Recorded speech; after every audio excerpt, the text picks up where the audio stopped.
શ્રી ગણેશાય નમઃ. માતા સરસ્વતીને નમઃ. આપ સૌનું હાર્દિક સ્વાગત છે તમારી પોતાની યુટ્યુબ ચેનલ સત્સંગ સાગરમાં.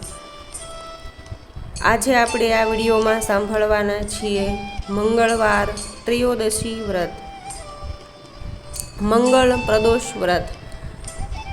જો તમે આ વિડીયોમાં નવા હો તો મારી ચેનલને લાઈક કરજો, તમારા સગા સંબંધી અને મિત્રોમાં શેર કરજો, અને જો મારો વિડીયો પસંદ આવે તો મારી આ ચેનલને સબસ્ક્રાઈબ કરજો. મંગળવાર ત્રયોદશી મંગળ પ્રદોષ વ્રત. સૂતજી બોલ્યા, હવે હું મંગળ ત્રયોદશી પ્રદોષ વ્રતનું વિધિ વિધાન કહું છું. મંગળવારનો દિવસ સર્વ વિઘ્નો અને દુઃખોને નાશ કરનારો છે. આ વ્રત કરનારે ઘઉંની ઘૂઘરી અને ગોળનું ભોજન દિવસમાં એક જ વખત કરવું અને હનુમાનજીને લાલ ફૂલ ચડાવવા અને પોતે પણ લાલ વસ્ત્ર ધારણ કરવા.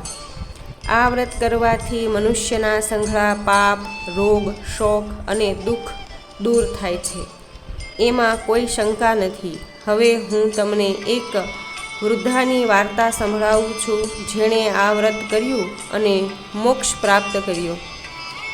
મંગળ ત્રયોદશી વ્રતની વાર્તા.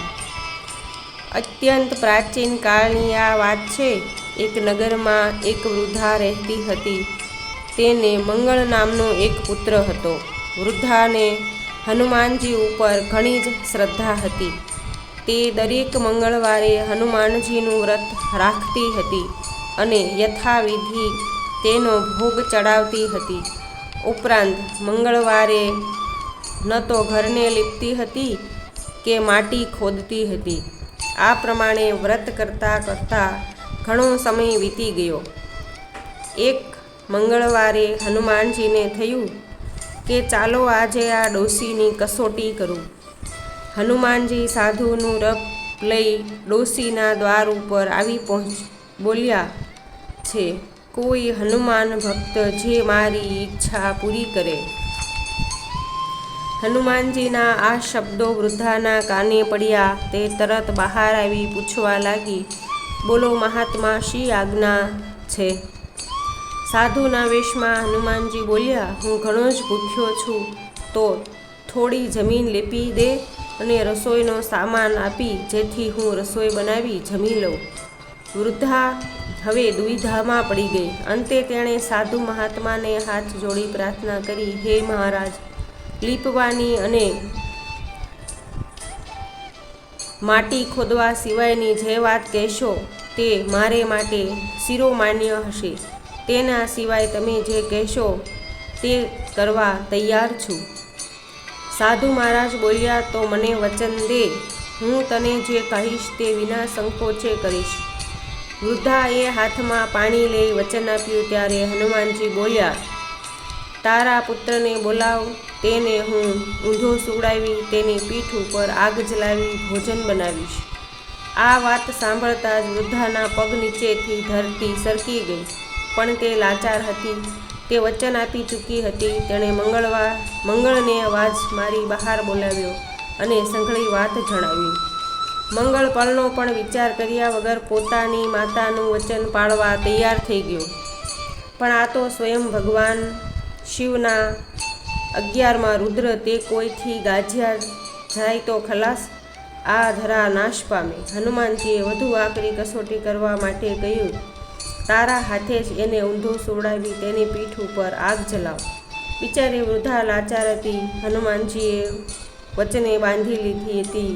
કચવાતા મને તેણે મંગળની પીઠ 3 પથ્થરનો મંગારો બનાવી તેમાં અગ્નિ પ્રગટાવી મહારાજને જોઈ તો સિંધુ સમાન આપી પોતાની ઝૂંપડીમાં જઈ રડવા લાગી. હનુમાનજીએ પણ મનોમન નક્કી કર્યું હતું કે ગમે તેમ થાય, પણ ડોશીને આ જ સતના પારખા કરાવવા જ છે.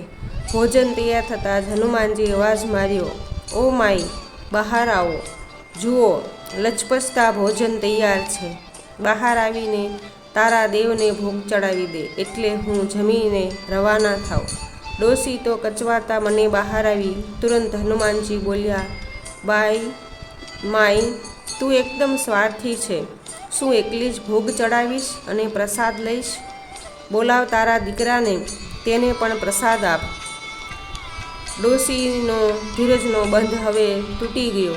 ચોધાર આંસુએ રડતા બોલી, મહારાજ, ક્યાંથી બોલાવું? મારા દીકરાને અંતો રાખનો ઢગલો થઈ તમારી સામે પડ્યો છે. ત્યારે હનુમાનજી હસતા હસતા બોલ્યા, માઈ, હનુમાનજી ઉપર ભરોસો રાખ, તારું કલ્યાણ થશે. ડોશી તો ભાન ભૂલી ગઈ. તેણે અવાજ દીધો, મંગળ બેટા, બહાર આવો. મંગળ હસતો હસતો બહાર આવ્યો. આ જોઈ ડોશી અવાક થઈ ગઈ. હવે ડોશીને જ્ઞાન ચક્ષુ ખુલી ગયા હતા. ડોશીને તે હનુમાનજીના ચરણોમાં પડી ગઈ અને રડતા અવાજે બોલી, હે દેવ, તમે તમારા અસલ સ્વરૂપમાં દર્શન આપો.